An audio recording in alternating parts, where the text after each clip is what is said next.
I can't eat anymore. Well, as we know, like during if I'm doing this, if I'm on a film set, like every day they come up and go, "Oh, what do you want for lunch?" And I go, "Nothing."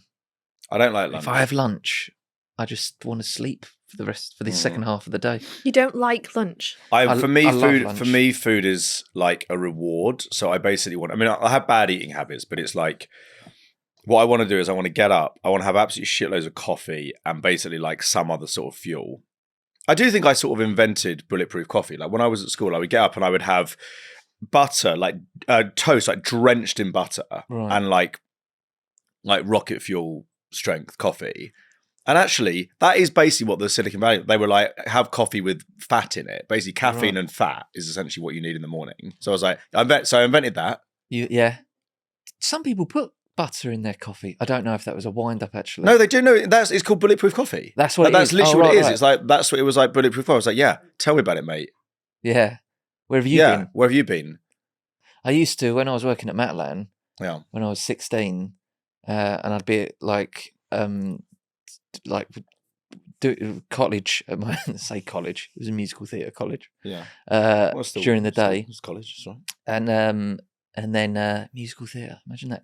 And then no such thing. No. And then I'd do a shift afterwards at Matalan. Yeah. 5 till 9. And I just used to be so tired. I used to be so tired, and I didn't have any money. And there used to be a coffee machine, but there was two things there that were free: sugar and water. And I used to just put loads and loads of sugar in a cup of water and just stir it into it. Yeah, and just drink a couple of cups of that to try and get me through the shift. I would describe that as a short-term way of eating. Yeah. It probably, actually, I think if you'd have popped a little bit of salt in there as well, that in a way, I always remember when electrolytes. I always remember when I was a kid, and they were talking about like disaster relief and just trying to get people fed if there's just no food at all. And they said what we can do is we can just give, particularly to children, we just give them water with a bit of sugar and some salt in it. And it was like, if nothing else, this will like keep them alive. Yeah. And that always stuck in my head. And so that's what, you were quite close to that. That's it. You were sort of almost doing that, but just not the salt. But I think you do need salt as well, because you lose salt too. It's only been recently that I've realised, that I've learned that salt's important. Yeah, it's important. Because I've grown up being like, oh, you got to stay away from salt. Don't have too much salt. Right? But if you don't have salt, you do die. Yeah. There's animals there's like monkeys or something that have learned to lick salt off rocks or something to make sure that they get. And cows have a salt lick. Right. They have a big rock of salt and they go over. Yeah. And I'm just thinking they didn't address that in Castaway. No. And apart from that, it's perfect. Because I always watched Castaway and I thought, right, okay, I reckon I could. If I just follow that blueprint, the Tom Hanks blueprint. I do that as well. Whenever I'm always like sort of half taking notes. Yeah. I'm like, even with that thing about the child, I was like, how can this help me?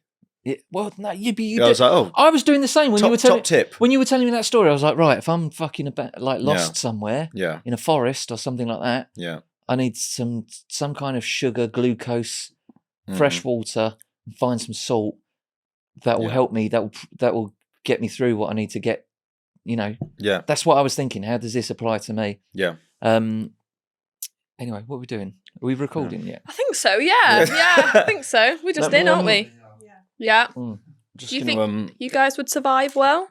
You got good survival instincts then? Well, I mean, I've been on basically a survival show. Oh, that's true. Oh, yeah. Came 6 out of 12. So don't talk to me about. Well, no, I don't know whether I'd survive well, but I'd survive longer than Leomi Anderson. I'd survive longer than Leomi Anderson. She's a supermodel? She's a supermodel. Lawrence Llewellyn-Bowen are quite... that was because of his bladder, wasn't it? Yeah, he's weak bladder. Yeah, he got caught because he had to do a wee. Right. Boris Becker. not prime time, not prime Boris Becker, No, but not 17-year-old Boris. Not 17-year-old Boris Becker. Boris Becker with, I think, quite a fucked knee. Yeah. But anyway, so basically, I would survive longer than. I keep forgetting you did that. I was good at the challenge. My whole thing was basically just don't get into the bear pit because that's obviously horrible. Well, to quote the adage, you don't need to be able to run faster than the lion. You just need to be able to run faster than your friend. Right. Yeah. Like, you know, Lawrence Welling-Bowen became a friend. Yeah. And he's the friend I'd choose to be in there with the lion because the lion would eat him. Sure. So did you get to spend much time with Bear? Well, no, because he's mainly hiding behind trees. Was there not but I just mean.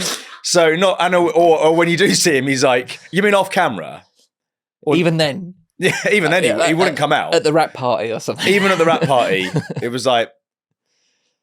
I do think that's why people don't like it. There was an open bar. There was an open bar and everything. The production team had laid on a really lovely party for you all. Bear's still drinking his own piss. Yeah, he's still drinking his own piss. The producers there are going, that's just what he does. He doesn't. He wouldn't wash because, you know, he was worried that panthers would smell the aftershave. Sure. Where was that shot? Costa Rica. Yeah, Costa Rica. Did you have to get any shots or anything like that? I had quite a lot. Yeah, tetanus. I already had tetanus probably. Rabies, I think. Had that. I didn't follow any of them up though. You have Zika? Maybe, yeah. Fucking Zika came and went. Don't remember Zika. It's like the mini disc. No, Zika was. Yeah. It was just Sony, wasn't it? Zika was this thing. It was for about a month. It was like fucking Zika, and I'd been offered a job. I was in America at the time. I'd been offered a job, but it was being shot in South America. The Zika thing was kicking off, and I said, "No, I don't want to do it. I don't want to go to South America right now." It wasn't a great job. They were asking me to do it, so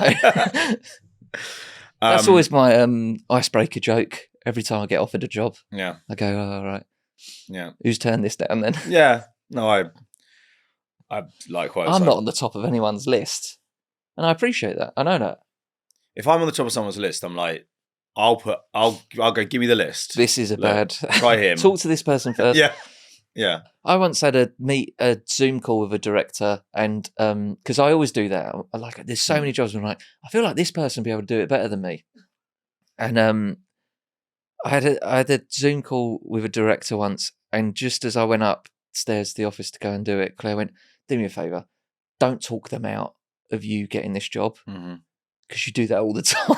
Well, you're British. It's impossible for you not to. You have to.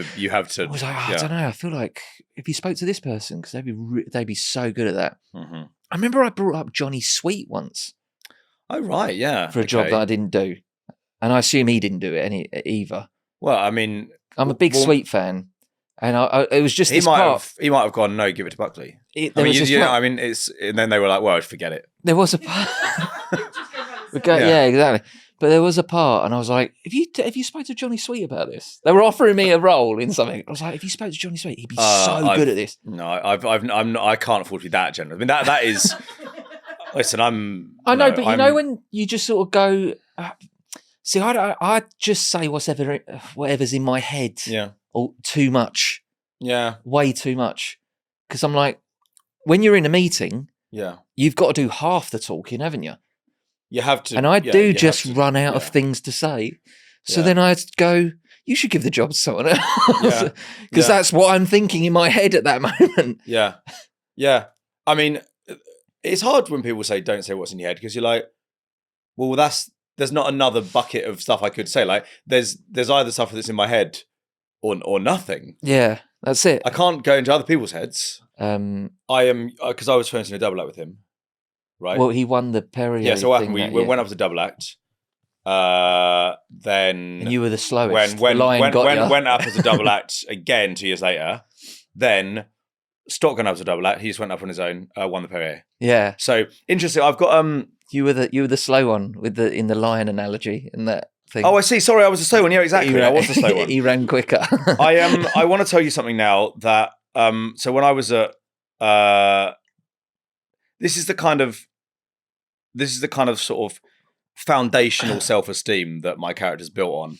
I don't really know anyone in the creative industries at all. Like my parents are teachers. Yeah. And when I was doing my Edinburgh show, my dad invited his only mate who was in any way near to the industry. And he was the head of radio drama at BBC Radio 4. And he came and saw me and Johnny in our show. Yeah. And afterwards, my dad said, "What do you think?" And he said, and my dad tells this story and enjoys this story. He said, "Johnny's the one." So that's the foundation. Yeah. So it's all built on there. So get that in. Yeah. Get that in first. And then go to America. And then everyone's like, "Why do you not look anyone in the eye?" And you're like, "Well, because of that sort of shit." What? Because out of two people, when's the last time I wasn't even the favourite in that. No. And also your dad was the person he was talking to. A favourite family story. Johnny's like, one. Well, what's Sweet up to right now? What's he doing right this second? Wrote a novel. He's wrote a novel. Oh, he's got a novel out. Right. Really good. Yeah. He's a proper talent, but it's sort of wasted because he's quite posh, isn't he? You keep saying he's not. Well, he's not. I mean, like this, like. See, me and Johnny, I think, are of a similar class, which is that we are the children of like teachers. I know his dad's a solicitor, but we went to Cambridge, so we're kind of posh by proxy. Right. But I don't think we're not from wealth. No. But obviously the way the British class system works is that if you go to Oxbridge, you're like, you can join in a bit as well. You're not right at the top, but you're allowed to be somewhere. So that's where I'd say that's where we are, basically. Yeah. You know, it's the sort of journalist class, but it's not the prime minister class. Do you know what I mean? It's the but he's a real talent. He's a real talent, and but he's I get the vibe that he's never been hungry. Well, isn't I think he's never been. He has a kind of lackadaisical. Back in the early days where I was striving to be an actor and drinking fucking sugar water and all that sort of stuff. Yeah. I don't imagine he was in that situation. No, I think and what he's not even. I mean, you were doing your best to bring him up as well. Well, yeah. Recommending him for parts. Yeah, but he didn't want to do it because it was shit, and I was like, and that was fair enough. I do regret it. Because I sort of lent on him. Because I knew him a tiny little bit through you and Bird. Yeah. And I was like, oh, it'd be so good to get Johnny Sweet in on this. And I made him do it. I begged him to do it. And I can't do that again. But he's good. If you don't know who Johnny Sweet is, I'm sure there must be some stand-up of his or something on. He's got this strange cadence. He'll say any sentence and it's fun, amusing. He's just naturally funny. It's really bizarre. I used to be in stuff, but he should be acting more. He should be on the TV more. Yeah, I know. It's. But also, I'm guessing he's being asked, but he's just like, oh well, whatever. Yeah, I suppose he has got a kind of. I think there was I think particularly at Cambridge, there was a thing where like you weren't really allowed to appear ambitious. You had to be like, oh crumbs, have I succeeded? So it's like you had to get a first, but you had to get a first without actually making any effort. What are you doing? They seem to have given me this first. And so I was so fucking confused when I was at Cambridge because I was like, am I supposed to be trying? Like, I mean, because I can't do it without trying, but it seems as though you're not supposed to try. Yeah. So, and I think there's a certain... The thing is, everyone is secretly trying. Oh, fuck yeah. Yeah. I do wish, I say this all the time, though, I do wish I had a bit more education. Well, I mean, it's everything that goes I wish I'd, and it's the classic, very cliche, but I wish I'd taken advantage of what was available to me as a young man. But I didn't. But at that point in my life, I just didn't give a fuck. Yeah. I think I'd sort of, I don't know. I think it took me a long time to mature. I'm still not there, but it took me a long time to mature mentally. Well, yeah, but I mean, I think that's the thing. Like young people actually aren't. I always felt like at university you were treated as though you were really old. Like when. Like I've probably said this before, literally on this podcast, but like when you graduate, you're dressed up in these. You look like you're being prepared for burial. Like you're put in these huge robes and hoods and like my mate's daughter would like that they'd have these evenings and stuff, these balls or whatever. They look like fucking Harry Potter. Yeah, like all these kids. Yeah. I know that. Yeah, I wonder if there's some sort of initiative, like sort of people on benefits or something like that. That's at the taxpayer's expense.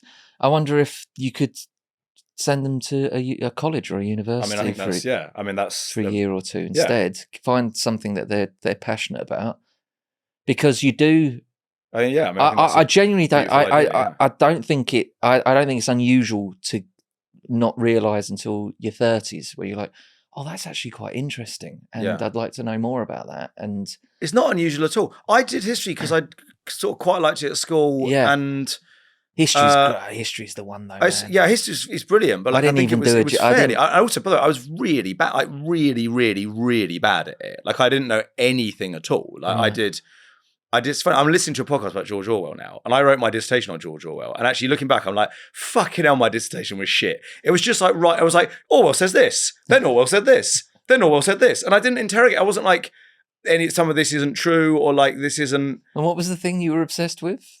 Yeah, I thought it was all about the number 5 because I finished my dissertation. I was incredibly tired, and I walked past the clock. That was 5 o'clock, and I was trying to write about fascism. I was like, "What is fascism?" And I saw the clock, and it had 5, and I was like, "Fiveism." And then I thought, I've cracked it. I was so tired. But I think it's like, what you need to do is say, here's somebody who's giving an account of what like human experience is like. And I've actually had some human experience, and does this person's account tally with what I think human experience is like? But you haven't had any human experience. Yeah. You were at your parents' house, and now you're at university trying to work out whether somebody who's 40 is telling the truth about what it's like to be 40. Well, how the fuck do you know? Yeah. I mean, it's like there's so much. In a way, they probably shouldn't do any arts degrees until people are 50. Can you just do maths for young people, and then do? How easy is it to just fucking turn up? What? Just go in. Just go in. You could probably quite easily turn up to lectures, I reckon.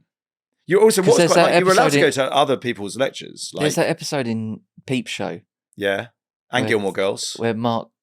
Yeah, that's right. He just sort of he's trying to get with a university. It'd probably be harder and weirder now. I think in that episode, it's just like, that's Peter Capaldi in that episode. Yeah, he plays the sort of Professor McLeish. Professor McLeish. Right, yeah, that's right. Yeah, yeah. April's the girl. I have a feeling that all the kind of big tech companies, they're like, I heard a podcast where it was like, what's the ideal like working environment for a company? It's not an office. It's sort of a place where there are places where you can work on your own, but there's also social areas. And it's like, yeah, it's a university. What you're talking about is a university. Like they didn't invent it. Basically, they went to universities, and then they set up their own companies, and they were like, let's do a thing called a campus. And you're like, I think people just, it's the perfect environment to kind of work and learn. Basically, it's simultaneous. It's private, but then if you leave your room, you'll just encounter like all that stuff that people say about what the ideal workplace would be like chance encounters with people in real life who share your ideas. That is a university. And that's what that is, like, for sure. And it's social, but also somewhat serious. And you're kind of all in, but you're kind of allowed to drop out as well. Like, you didn't have to go to any lectures. Yeah. I mean, but that's where it lies on you to be responsible and for your own actions and stuff. Yeah. Have you seen Matt King's book? Superhands' book. That's new, isn't it? I haven't seen that yet. Is it out? I need to read that. I think it's out. Yeah. Superhands was I drawed on Superhands when we were making the Inbetweeners. Oh, for the right, character of Jay. Yeah. Just that sort of bizarre, weird claims. Mm. Yeah. And Matt King's performance in Peep Show was something that I always had in the back of my head when I was doing Jay from the Inbetweeners. Such a good performance in that. Yeah. He's like just he's the best character. Yeah. And that's also in a weird sort of fucking egotistical, I don't know, but it was like whenever Superhands was in an episode, he always, or in a scene, he always stole the scene. Yeah. And I was like, that's what I want to do. Anytime that something's going on and there's a load of people there, I want everyone to go, oh, look at that guy. And he just does that so brilliantly. I believe his book is called Moorish. Yeah, Moorish. And it's out September of this year, so it's not out yet. Absolutely brilliant way to describe crack. It's a bit Moorish. Oh, that's right, yeah. I like it. Is it maybe even in the pilot where he goes, pint of Guinness, mate, no logo in the phone. No logo in the phone. Yeah. That was, I was. One of my favourite scenes is when they don't really, but they think Jez and Superhands think they've inherited a pub off of some girl who's a bit mentally fragile. Oh, that's so they're like, we'll take the pub off your hands, don't worry. Yeah. And they're arguing about what they should call it. And Jez is going, I'm not calling it Free the Pedos. And he's like, all right, we'll meet in the middle then. What about the dog and pedo? And he doesn't want to change anything. Yeah, they go into the pub and there's a washing machine. And he's like, that stays. He's like, what do you mean, Superhands? We can't have a washing machine in a pub. No, think about it. What's a washing machine doing in a pub? I need a pint. Freak them out. That's a good episode. I like it when the doctor says, okay, guys, you've had your fun with the sectioning. Yeah. There's going to be no more sectioning. If you section me, I will section you so fast. That's so good. I wrote an essay about Peep Show at university as well. Really? Yeah. Wow. It is brilliant. Yeah. It is really good. That's cool. What was the theme? Jesse and Sam, isn't it? Yeah, Sam. Yeah. Didn't they do some stuff on the Inbetweeners? No. They might have done a Popper pass or did. something. Popper probably did. Yeah. Popper's another genius as well. Yeah. He's fucking brilliant. He's so quick. Like that. He seems to write Friday Night Dinner. So I've got scripts that I can work on for like 10 years. I mean, look around you. The second series of Look Around You, especially. Amazing. Yeah. I can't find it. I got it on DVD, but I don't have a fucking DVD player. I want to watch it again. Yeah, where do you get a DVD player? Well, I'm sure you can get a DVD player off Amazon, but seems a bit. I'm not getting a whole DVD player so I can watch one DVD. Well, exactly. We need to get maybe Look Around You on the internet. Look at the DVD and just feel it. You better get a sense of it. I've got so many DVDs. Do you remember when we used to go into Channel 4? That was so good. Oh yeah, we get all the bits and pieces. Yeah, that was amazing. Every time we used to go into Channel 4 and we were making the Inbetweeners, and we were genuinely kids at the time, pretty much, when they were like, right, guys, just go into that room. Then there was like tubs of Channel 4. That's where I got all my Peep Show DVDs and stuff like that. And they were like, just take whatever you want. We were like, brilliant. We were like, really? Can we? It was like being on Funhouse where they give you the prizes. It was mental. Like, oh God. Can I have 3? Yeah. You can have 4 if you want. Oh God! It got to a point where like we'd been to Channel 4 so much, and they kept doing that I'd go to Channel 4 and I was like, right, DVDs? Can we get some? Can I get some DVDs, please? Yeah. Oh, should we do a podcast, Joe? Yeah. Sorry. Joe and James, Fact Up. Welcome to Joe and James Fact Up. This is a podcast where each week we'll be bringing facts to one another that we deem interesting. And our policy is the more interesting, the more true it is. We will also be digging into the weird things that you'd like to think are true but don't want to research in a segment that we're calling Fact Check. So if you want to send us your facts, our email is hello@joeandjamespod.com. We've also got a WhatsApp number, 07822 034 330. And you can follow us on socials at Joe and James Pod. And you can also watch all our episodes in full on YouTube. Just search for Joe and James Fact Up. There's also some sort of form that I don't feel like I've ever got to the bottom of.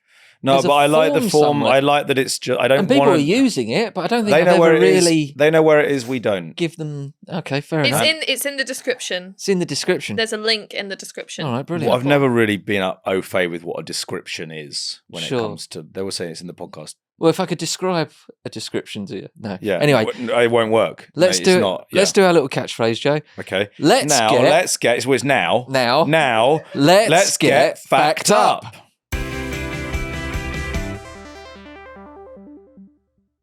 Here we are. Okay, hello everyone. So you've been sending in some real fact up stuff.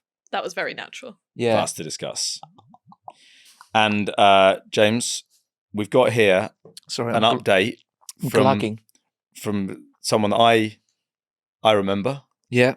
And this is Chris, who was running the Manchester Marathon. That's right, yeah. And we we talked a bit about that and about how if he did it, like you said, nothing's really going to change. Yeah. And I can't remember what I said, but anyway, we've got an update here. So he says, guys, you absolutely made my day with that pod while I was running. I can honestly say it did indeed keep me alive. Good stuff. He puts, it didn't get me any fanny. No. So that tallies with your warning. Yeah. Everyone's already forgotten I did it. Yeah.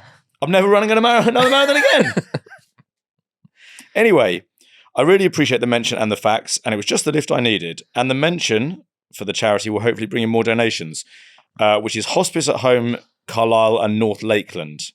So, why not donate to that? Yeah, go on. Thanks again and keep up the good work. Chris did send a little picture as well of him with what I assume are his kids as well. So cool. That was nice. Oh, yeah. Family man.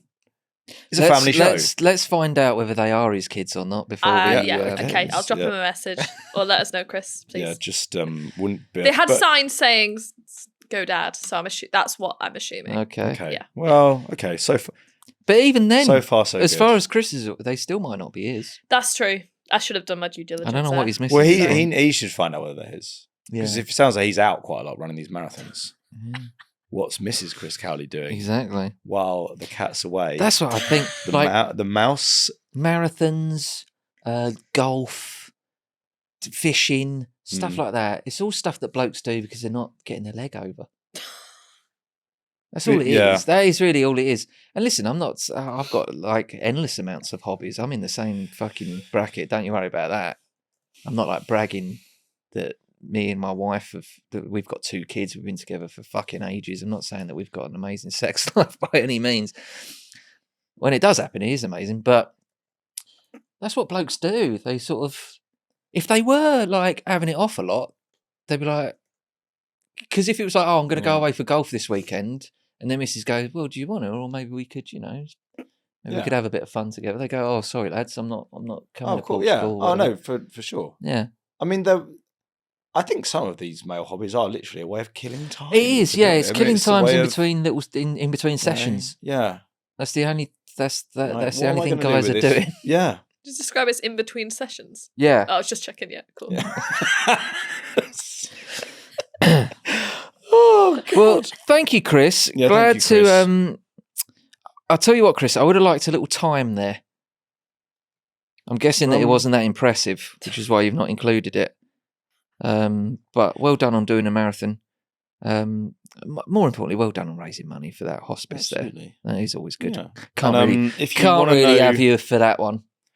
And just like my timing for the marathon I did was 6 hours. 6 hours. Or as far as we know. So that's like walking. It went walking pace. No, it's not. It's not. Pretty much. I'm a fast walker. I do 3 miles, just over 3 miles, 3.2 miles with the dog when we go for a walk. Okay. And I average about 18 minutes a mile walking. Yeah. Okay. Well, I mean, what I would say is that when I finished that marathon, I thought, what's happened there is I've gone on a long shit walk. Yeah. Okay. So I think marathons are weird. The marathon is something where the whole point of the first story is that the person died after they did it. Like the marathon legend is a guy had to run to deliver news of a battle. Right. Because they didn't have phones because it was like ancient Rome. Yeah. And when he got there, he was exhausted and died from the effort of delivering the message. Did he deliver the message though? He did deliver the message. So it was very much a case of don't kill the messenger. First, because it's good news. Yeah. And second, because he is already dead. Right. And people are like, that sounds like a good thing to do for fun. I quite like half marathons. I mean, I think all the sort of horrible stuff comes in the second half. But I have actually looked on the Manchester Marathon website for Chris's time. Right, okay. Yeah. I could be wrong, but this is under Christopher Cowley, and he ran 4 hours, 22 minutes, and 37 seconds. That's good stuff. That's really good. That's really good. What do people aim for 4 hours, don't they? I think that's the thing. If you can do a sub 4 hour, then you've done really well. Yeah. But 4 hours 20, very that's impressive. Well good, Chris. Good for you, that's man. Really, really, really good. Hopefully, you get to have it off because of it. Yeah. Because that's the only reason men do anything. Joe, should we move on to your fact for the day? Yeah, okay. Now, just before we do this fact, I just want to introduce something that I don't know, it's the sort of thing, it's like things you didn't realise were puns. Mm.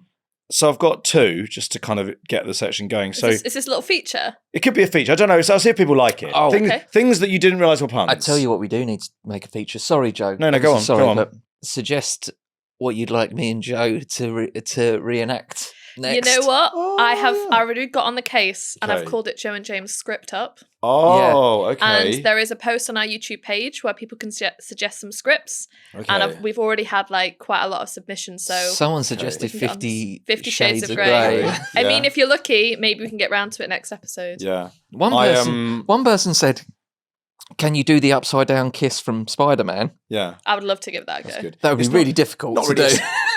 Not really a script, is it? No, it's not. No, we should do that later. That's why. We'll just do that later, privately. Absolutely. Oh, I thought we were pretending like you don't do it at the end of every episode. Oh yeah, Well, yeah. Sorry, yeah. At the end of every episode, me and Joe like to celebrate a successful recording by doing the upside down Spider-Man kiss. Yeah. Right. So yeah, this is my little idea for it's called things you didn't realise were puns.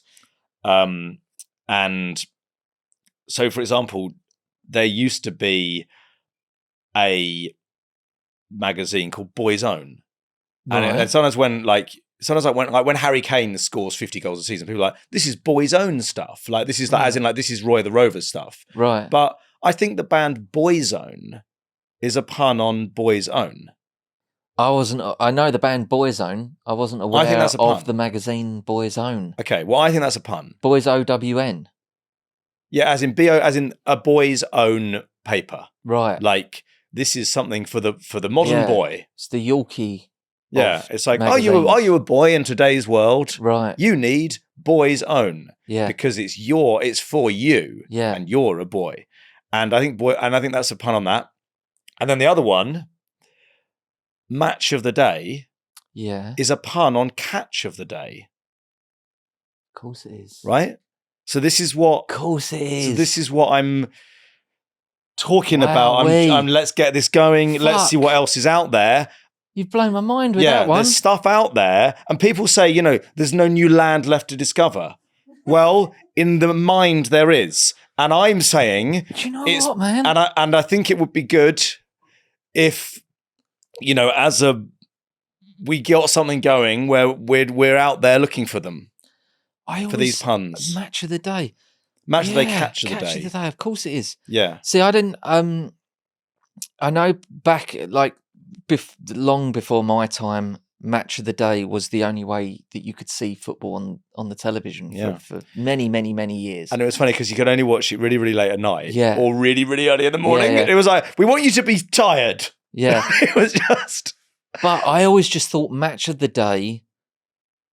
So Match of the Day for me is the highlights of the Saturday games, yes, and maybe the Friday one before, yeah. But the first game would always be the big one, on the highlights. Yeah, it'd be like United v Liverpool or something like that, and they'd spend about 20 minutes on that one, and then little bits and pieces. Yeah.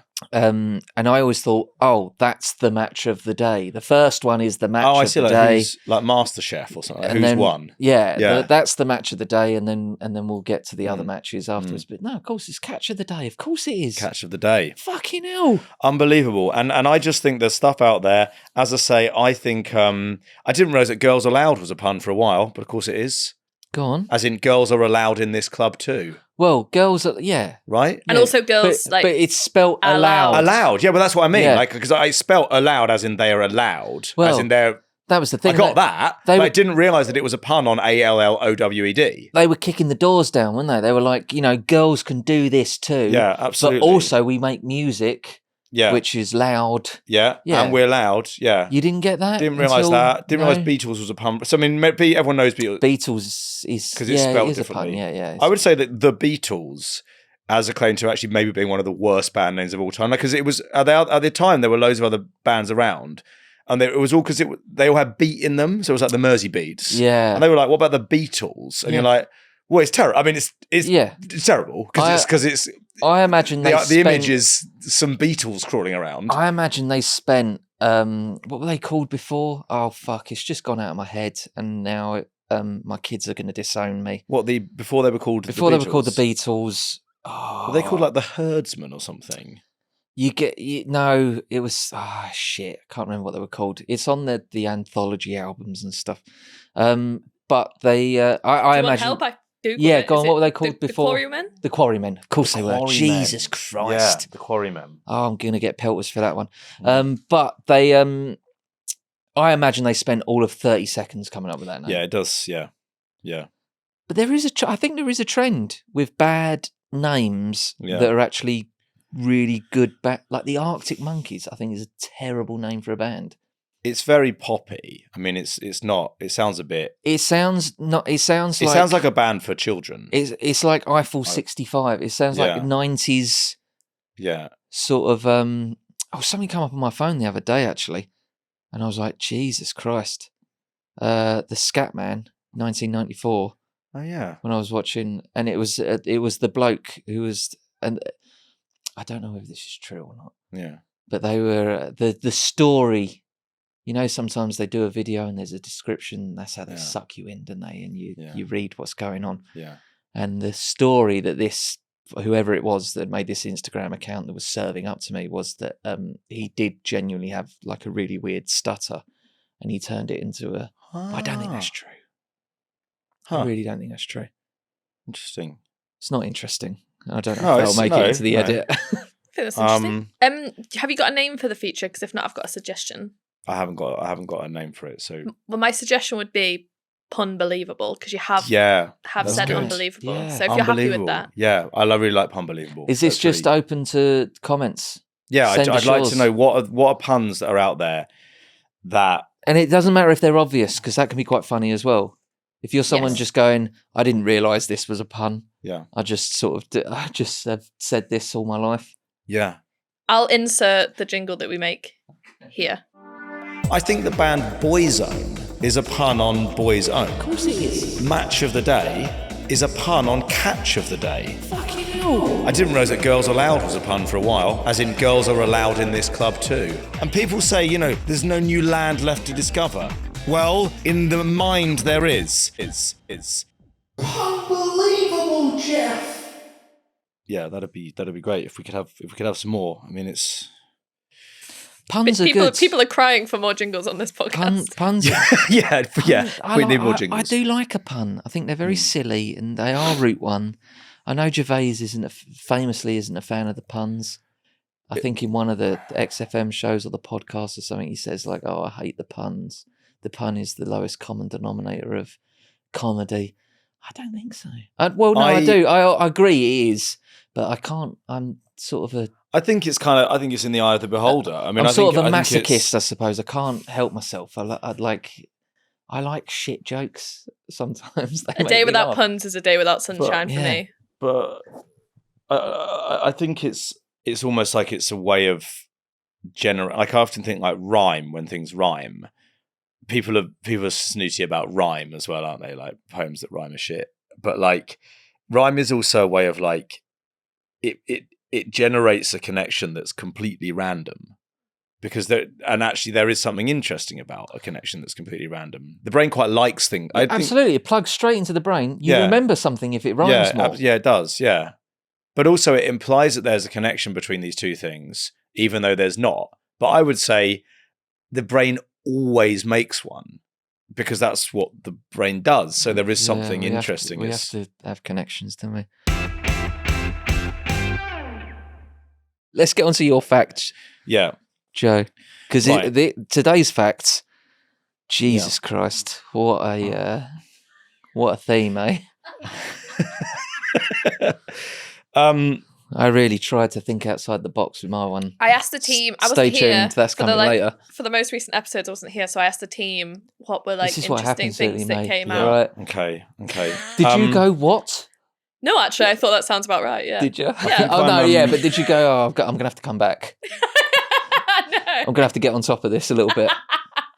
Right. So I've been complaining about traffic and roadworks recently. Yeah, absolutely.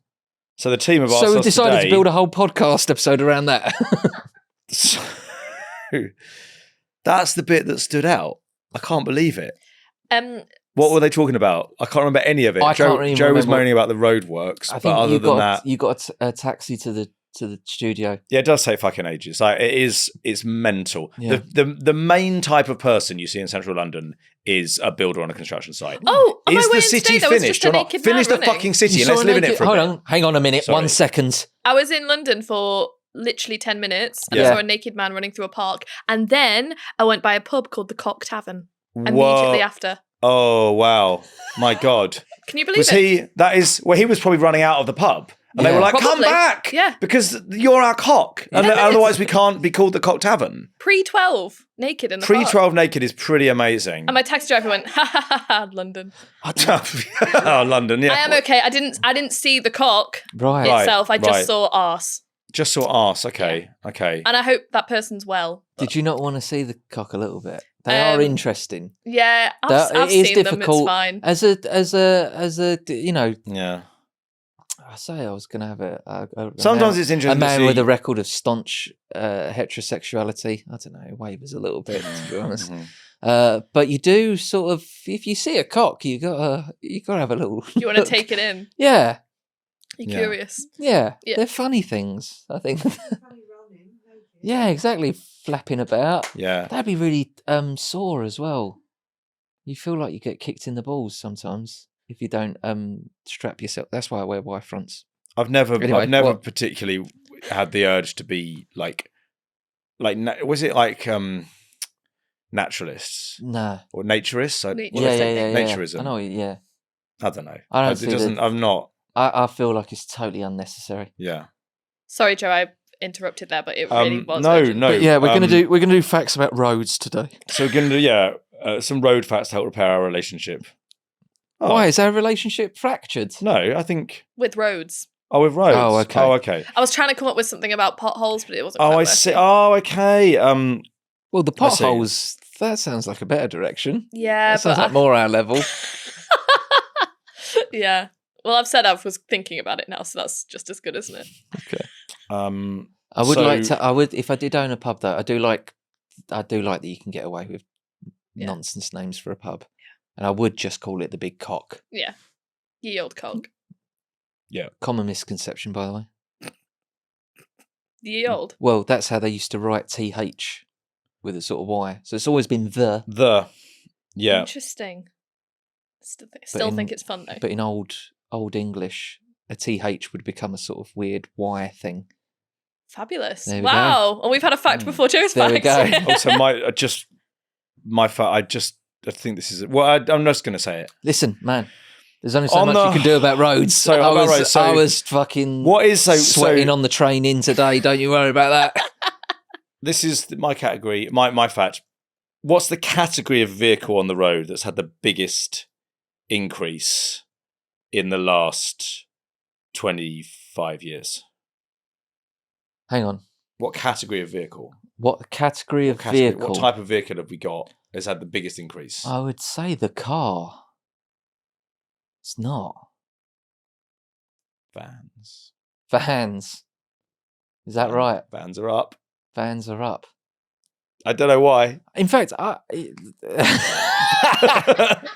Vans are up. Listen, do you remember I think it was 1997 to 2024. I got this fact from the RAC. This is going to be really Not creepy. Directly. Do you remember I don't know how you get stuff from them directly. Do you remember I had a van for a while? Down, haven't you? Do you remember I had a van for a while? I do remember. Oh, that thing in America? No. I had a van. I had a VW transporter. Oh, yeah. I think I do remember that. It was the white one. Yeah. And I went to halves with my father-in-law.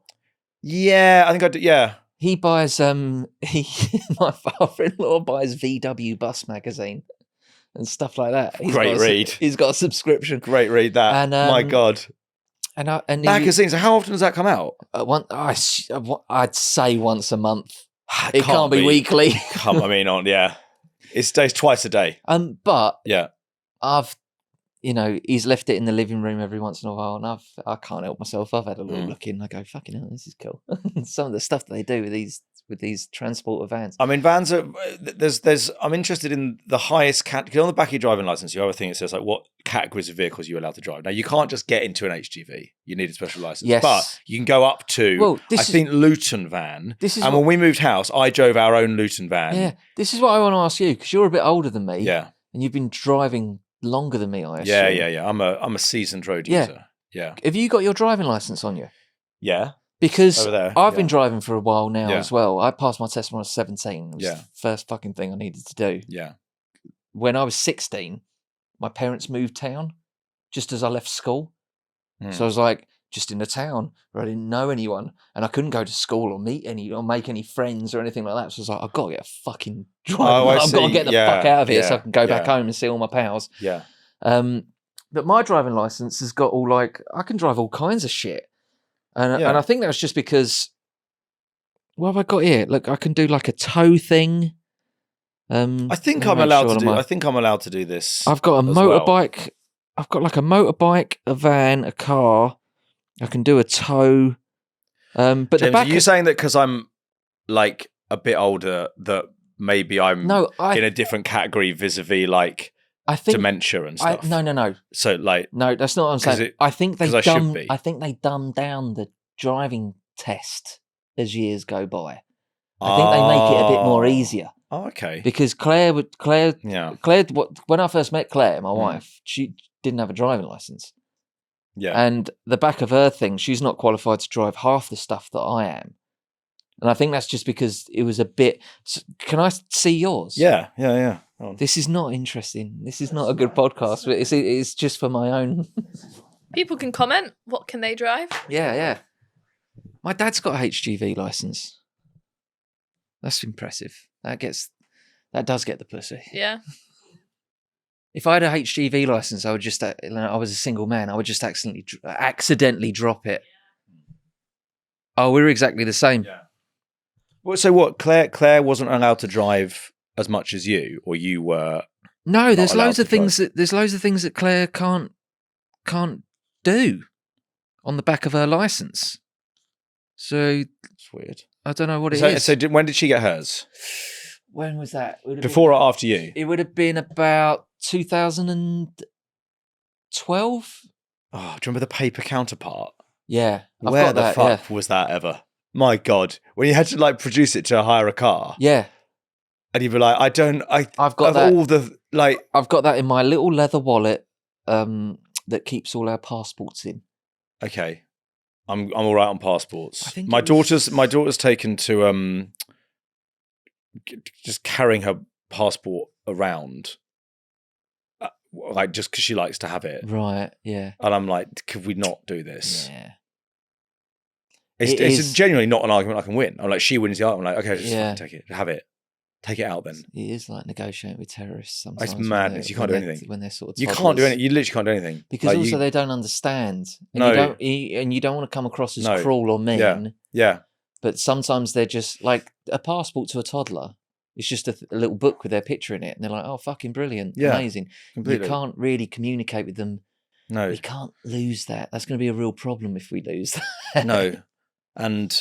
No, it's very hard to. There are so many things that, like, even in order to explain what are apparently quite simple things that you might encounter quite quickly in the course of having a child, you need to have an understanding of like international borders. Yeah. I'm like, if she was to ask me what's a passport, I don't really know in a way. I mean, I'm like, well, it's just sort of thing. I don't really know. You can get on a there are these things called nation states, and like, well, the history of them is that I mean, it's complex and. But did you give us your road fact? No, I did. More vans. More vans. That was more men with men with van. Men with van. But yeah, no, I did have a van, and it was fucking. It was so. I loved it. Yeah, it was so handy. Yeah, part owning a van with my father-in-law. It was sort of like a timeshare sort of thing. Yeah. And whenever it came down from Scotland, and I'd have it for a couple of months there. My God. They are really helpful. Every time I go to, like, we've got a storage locker that I'm just gradually emptying out and I can't get anything in my car. I just can't. I've had to do like 12 trips and there wasn't very much in it. every time I put like 2 boxes in our car, and I'm like, that's it. I can't take anything else. And actually having a van would have been. So yeah, it's good. Yeah. I should probably say it was like it wasn't like a transit van. It wasn't just like a workman's van. He'd done some work to it and stuff. It was very lovely in the back. There was a little kitchen and stuff. And the seats turned into a bed. Oh, that's really not 100% sure what he was up to with it, to be honest with you. That's right. I don't know if he was a serial killer or something. Yeah. There was a lot of rope in the back. Yeah, no, he just, I'm joking. He'd take it out for the weekend and then he'd bring it back and have it cleaned. There was some rope and leather gloves. Yeah. And a ski mask. Yeah, can I just say when we moved into our house...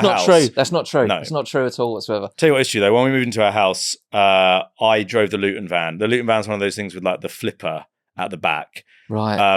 That kind of comes... No, it's called what's it called? It was a ramp, innit? A ramp. Yeah. But and you put stuff on it and it goes up, it goes... Yeah, did you push the button to push it up and down? Yeah, it's pretty cool. Yeah. I felt like... Yeah.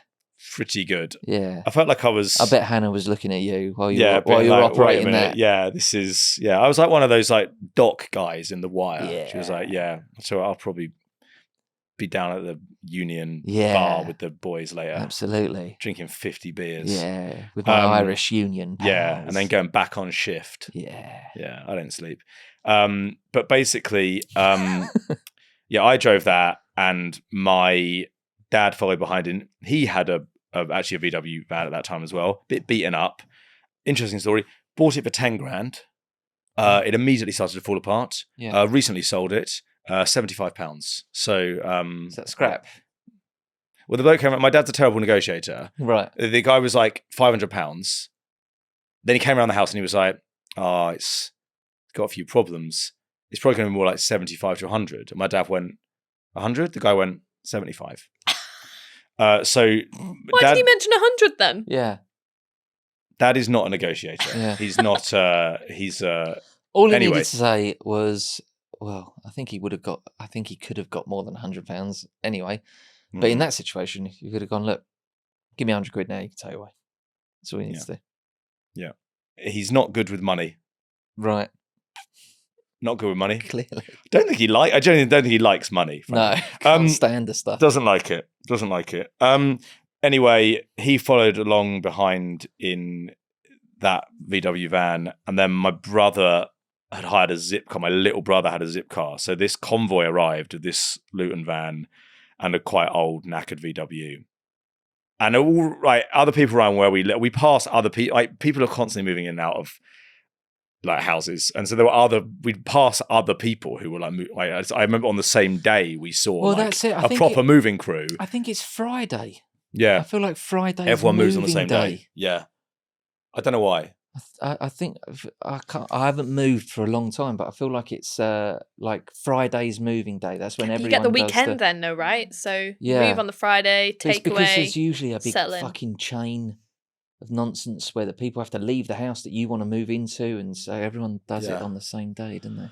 Yeah, there's this weird, and this is weird. It all has to be done in a day. And it's actually quite inconvenient because everything is like, and go now. And you're like, oh, fucking hell. But it's a whole house worth of stuff. Like, yeah, but it has to be now. And you're like, well, is there not a way? Anyway. See, I was quite lucky. Yeah. When we moved house, I kept the flat that I was living in at the time. Mm-hmm. So I could just keep popping back a couple of days afterwards and grabbing stuff and things. That's helpful. Yeah. Our last one, we were like, we had to get out. Yeah. We had to get out. Anyway, we turned up in this convoy and the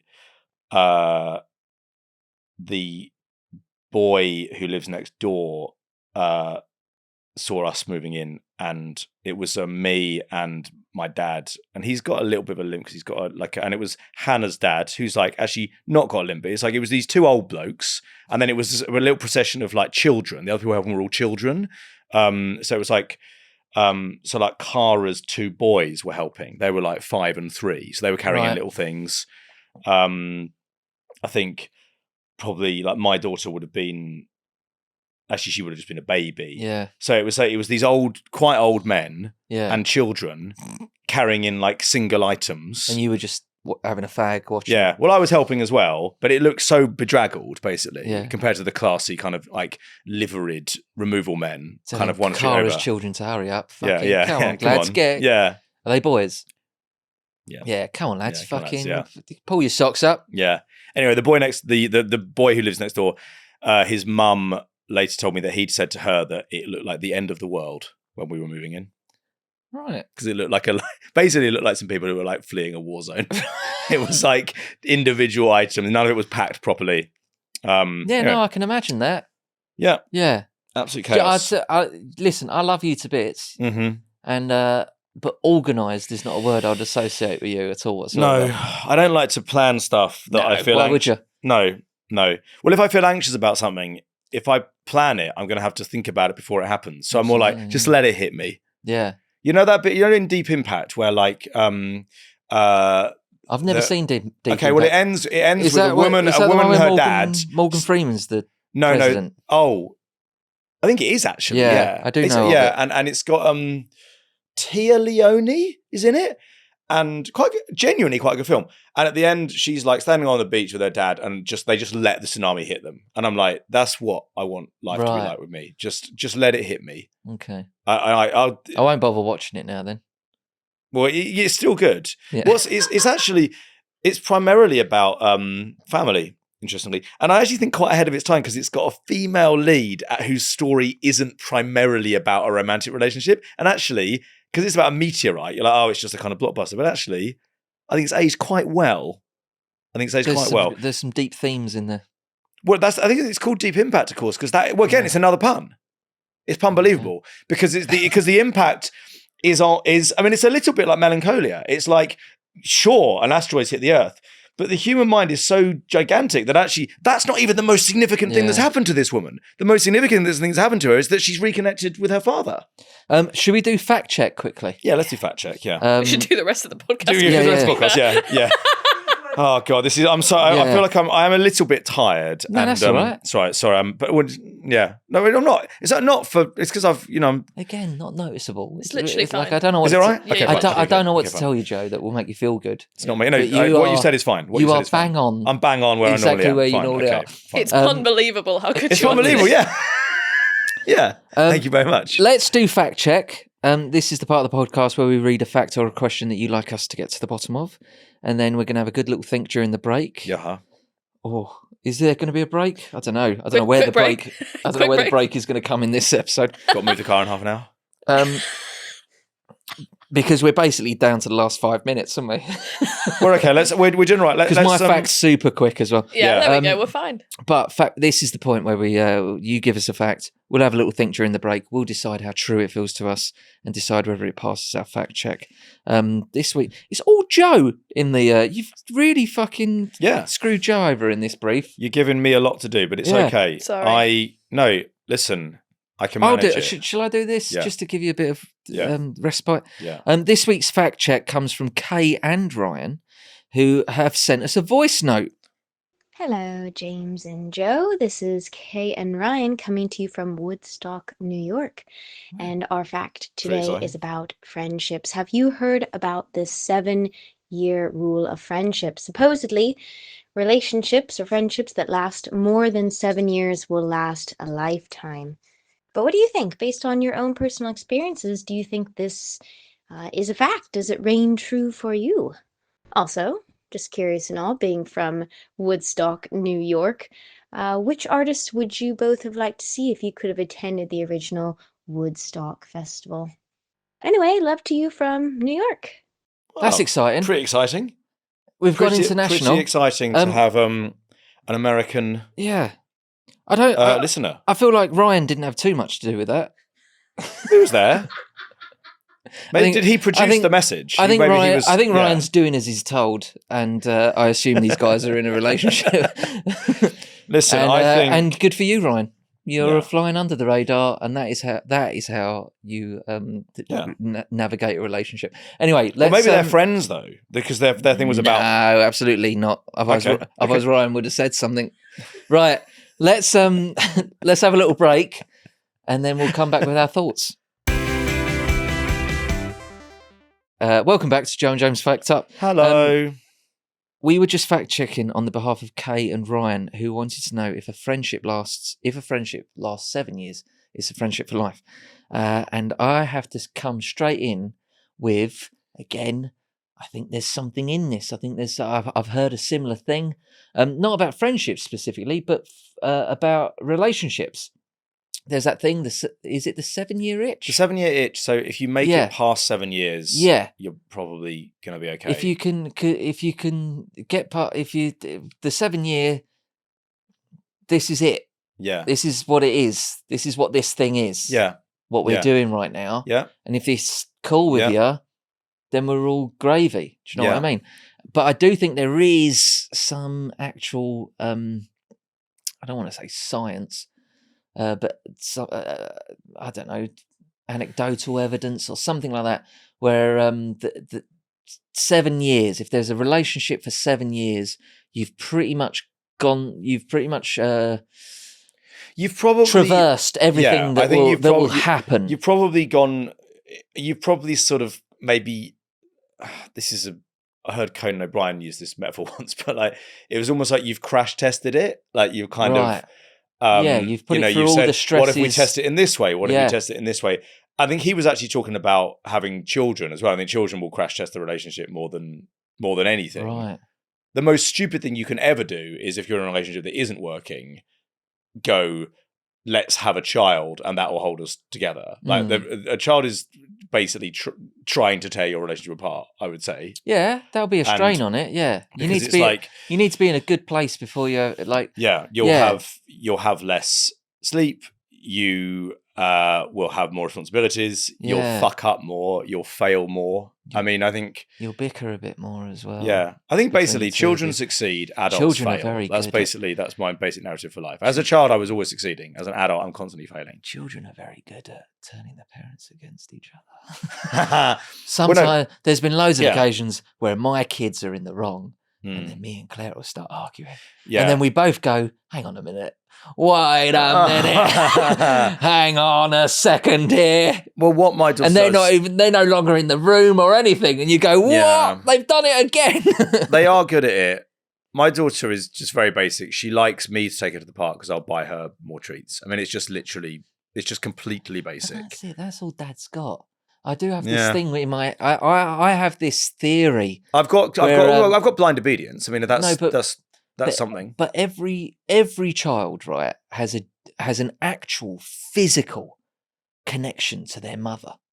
Yeah. Do you know what I mean? It came out of the mother. I do. And I do think the father's just some bloke who exactly happened to be there. Yeah.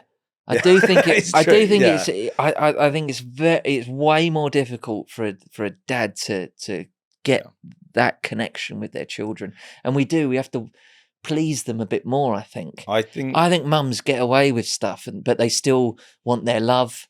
I think dads need to. I think maybe. Well, I think there's a bit of pressure on the dads to go. Listen, I'm going to have to get you into trouble now because you are acting like a bit of a dickhead, but also still like me. I heard something said about how men almost need to kind of sort of choose to like go through a kind of rite of passage, even though they haven't actually gone through it. I don't know. I mean, I don't know whether this is like right, but it kind of rang true. I can't remember, it was on a podcast, but this guy was sort of saying, well, you know, if you've gone through childbirth, like it's fairly obvious that you've gone through a rite of passage. Whereas if you're the father, you kind of haven't really done anything. Yeah. And so you have to go, well, I sort of need to imagine I've gone through a rite of passage and just choose to be a different sort of person. There is a little sort of chip on the shoulder. I'm sure there are mums everywhere that would go, well, you fucking do it then. If you think it's so great, you try and birth a child out. But there is a little bit like a dad's where it's like an overcompensation of, you do. You feel like, oh, I didn't really work for this. Because my kids are amazing. I absolutely love them to bits. They have made my life so happy. Yeah. But I didn't do the pushing and the drugs and the needle going in the spine and all that sort of stuff. I just sat there and played Football Manager. Yeah. So there is a sort of there might be a latent sort of overcompensation for dads. That's daddy, sweets and chips and crisps and things to try and make up for the fact that we weren't. Well, the fact is we weren't ever. It's part of that, physical pain. But it's not for me. Sorry to interrupt. I think there's an issue with your mic, James. I'm so sorry. No, yours is fine. Okay. Of course, you apologise. I'm sorry. No, I'm just generally sorry. But dads weren't in as. But it's also the opposite. I feel like I'm having a therapy session where I'm having my own breakthroughs.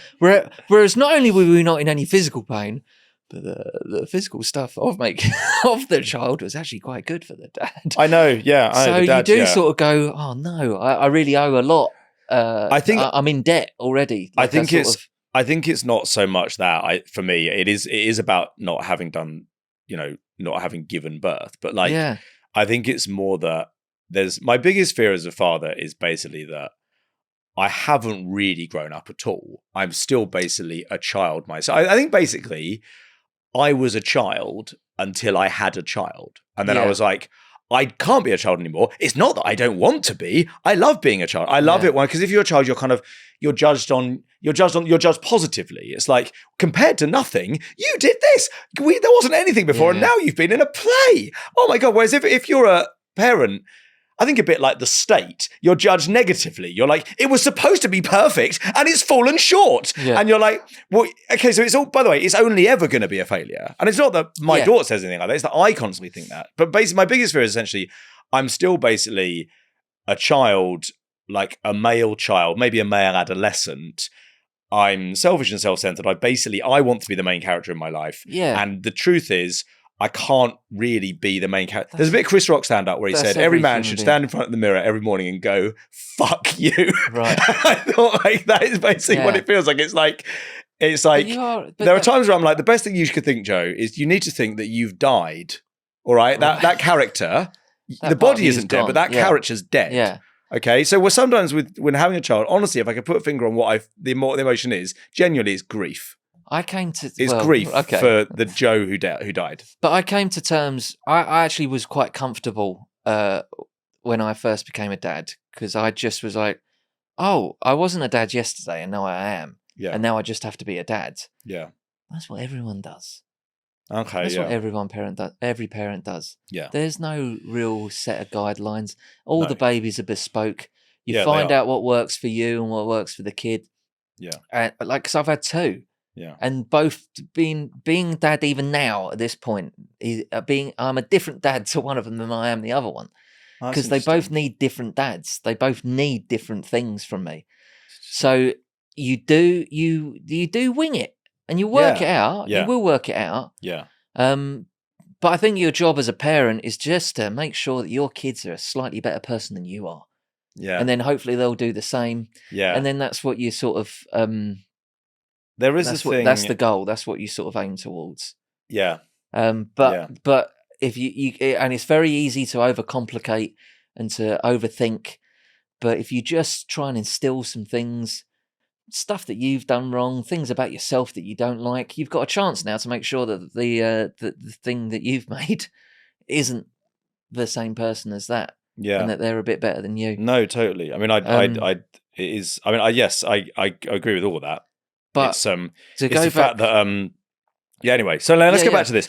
I think I definitely think there's something within that. There's something in that 7 years of a relationship, whether it's a friendship, whether it's a romantic relationship. I think that's the test. The 7 years. If you get through that 7 years, you've pretty much handled everything that could happen emotionally, and I think that's agreed on. But not just, like I say, not just anecdotally, but psychologically, I think there's something in it. Lily May, have you got something to help us out? Oh, sorry, I'm going to say that's fact, by the way, Joe. I think it's okay. I think there's something to it.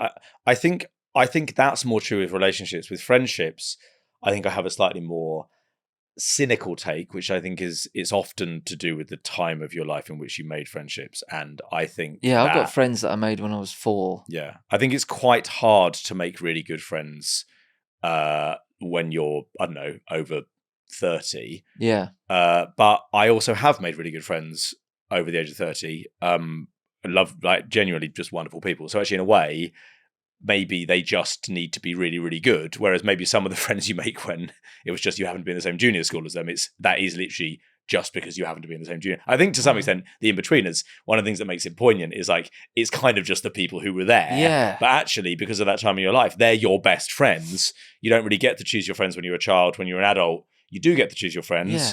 Well, that's interesting what you say about the Inbetweeners as well, because I assume it didn't. Well, yeah, because it's Joe. No, you're Joe. Yeah. Simon Cooper. Yes. And Will Mackenzie. Yes. Now, I think the original idea for those characters were that their last names started with the same letter. And that they I see what they were just next to each other. I've got a really, really vague recollection of Ian and Damon talking about this. That's interesting. How it was just circumstance that it was like, right, you go and sit next to that person, and that's how they became friends. And can I just connect this back to something we said earlier? That's a bit like the pun or the rhyme. It's like that's chance. It's meaningless. But the human makes it meaningful. And I would say there's something quite beautiful in the idea that two human beings totally randomly chosen on the basis of basically a mathematical coincidence can be put together and they'll become friends. That's what the human brain does. It makes connections where there was nothing but random chance. Yeah. And so that's why I like puns. Good. Punbelievable. Punbelievable.